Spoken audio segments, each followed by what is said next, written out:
Supreme কোর্টের OBC সংরক্ষণ যেটা 17% সংরক্ষণ নির্দেশনামা দেওয়া হয় তারপর থেকে আজকে সকালবেলা এই খবরের পর থেকে অনেক ভিডিওর অনেক কমেন্ট আমি পেয়েছি এবং আমার ভিডিওতে অনেক কমেন্ট পেয়েছি যারা তোমরা প্রশ্ন করছো দাদা এই যে ওবিসির জটটা সেটা তো এখন সম্পূর্ণভাবে মিটে যায়নি, তার কারণে সুপ্রিম কোর্ট আবার স্থগিতাদেশ দিয়েছে হাইকোর্টের উপর যে হাইকোর্ট এই জিনিসটাকে নিয়ে আরো একটু ভালো করে চর্চা করুক দেখুক।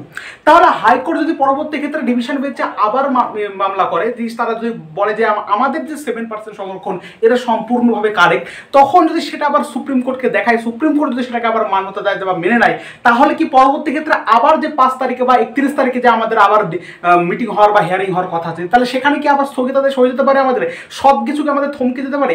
এই প্রশ্নটা প্রত্যেকের মনে এখন ঘুরছে এবং প্রত্যেকের মনে একটা ভ্রান্ত ধারণা এখন এই মুহূর্তে ঘুরছে। তাহলে কি আমাদের আবারও সমস্ত থমকে দিতে পারো?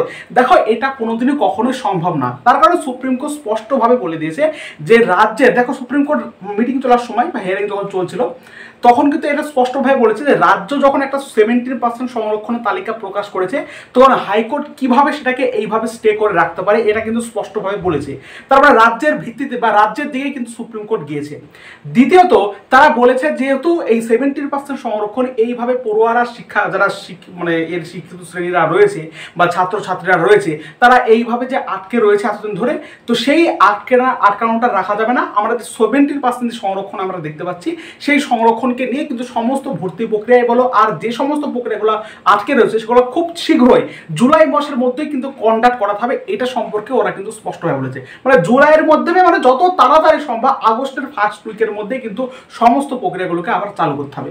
এবার এই সুপ্রিম কোর্টের এই কথা কখনোই কিন্তু হাইকোর্ট এইভাবে অমান্য করতে পারে না। হাইকোর্ট চাইলেও এখন 7% সংরক্ষণ করতে পারবে না। সুপ্রিম কোর্টে যেহেতু বলে দিয়েছে যে তোমাদের 70% অর্থাৎ 17% সংরক্ষণের ভিত্তিতেই সমস্ত কিছু প্রক্রিয়া চালু হবে, তাহলে সেই নিয়মে কিন্তু তোমাদের সমস্ত কিছু হবে এবং সেই নিয়মে তোমাদের ডাব্লিউবি যে রেজাল্টটাও আসছে এএনএম জেনুম তৈরি হবে মানে পরীক্ষা হবে, জেন পাস ইউজি এটাও কিন্তু তোমাদের পরীক্ষা হবে মোটামুটি 1 মাসের মধ্যেই। তোমাদের আগস্ট বা সেপ্টেম্বরে যেরকম আমি তোমাদের বলেছিলাম সেই একইভাবে কিন্তু তোমাদের ওর মধ্যে পুজোর আগে সমস্ত পরীক্ষা কিন্তু কমপ্লিট হয়ে যেতে পারে এবং পুজোর আগে কাউন্সেলিং প্রক্রিয়াও কিন্তু সম্পূর্ণভাবে শেষ হয়ে যেতে পারে, ঠিক আছে, ঠিকঠাক হয়ে যেতে পারে। এর মানে সুপ্রিম কোর্ট হাইকোর্ট এর মধ্যে স্টে করতে পারবে না। হাইকোর্ট যে একদমই 31 আগস্ট পর্যন্ত সময় নিয়েছে, তো 31 আগস্টের মধ্যে তোমাদের সমস্ত কিছু কিন্তু ঠিকঠাক হয়ে যাবে। সমস্ত প্রক্রিয়া মানে এএনএম জেএনএম বলো জেন পাস ইউজি বলো সমস্ত প্রক্রিয়া বা পরীক্ষা সমস্ত কিছু কিন্তু ঠিকঠাকভাবে হয়ে যাবে, তো সেটাকে আর স্টে করতে পারবে না।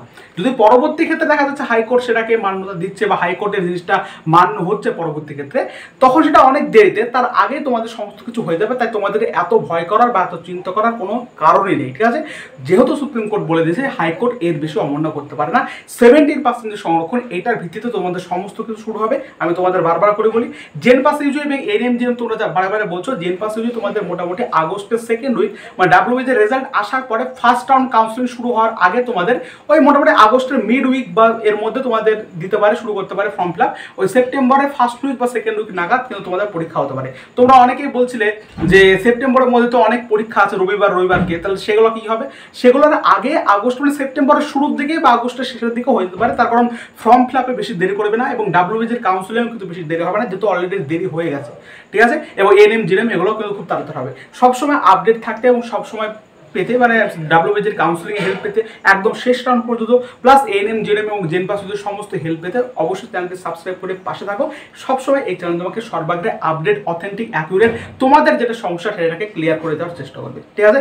আর একটা কথা বলি, যারা JENPAS UG ANM GNM 2025 candidate রয়েছে যারা পরীক্ষা দিবা তাদের জন্য আমরা একদম সম্পূর্ণ ফ্রিতে সমস্ত প্রিভিয়াস ইয়ার কোশ্চেনগুলো এক জায়গায় করে দেবো। সমস্ত ফ্রি ক্লাস চ্যাপ্টার ওয়াইজ আমি তোমাদের প্রোভাইড করতে থাকবো। সেজন্য অবশ্যই আমাদের যে ডেসক্রিপশন বক্সে গ্রুপটা দেওয়া আছে সেই গ্রুপে অবশ্যই তোমরা জয়েন হয়ে থাকো, ঠিক আছে। তার কারণ সেটা তোমাদের প্রতি পদক্ষেপে কাজে লাগবে। অনেক স্টুডেন্ট অলরেডি 100 জন মতো জয়েন হয়ে গেছে।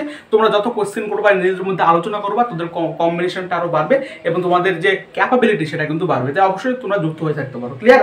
তাহলে এটাই তোমাদের বহাল থাকলো 70% সংরক্ষণ ভিত্তিতে খুব দ্রুত আগস্টের ফার্স্ট উইক আর মোটামুটি 6-7 দিনের মধ্যে সমস্ত কিছু প্রক্রিয়া ডাব্লিউবিজি রেজাল্ট বড় জেন পাস ইউজি এএনএম সমস্ত কিছু শুরু হতে চলেছে। Thank you.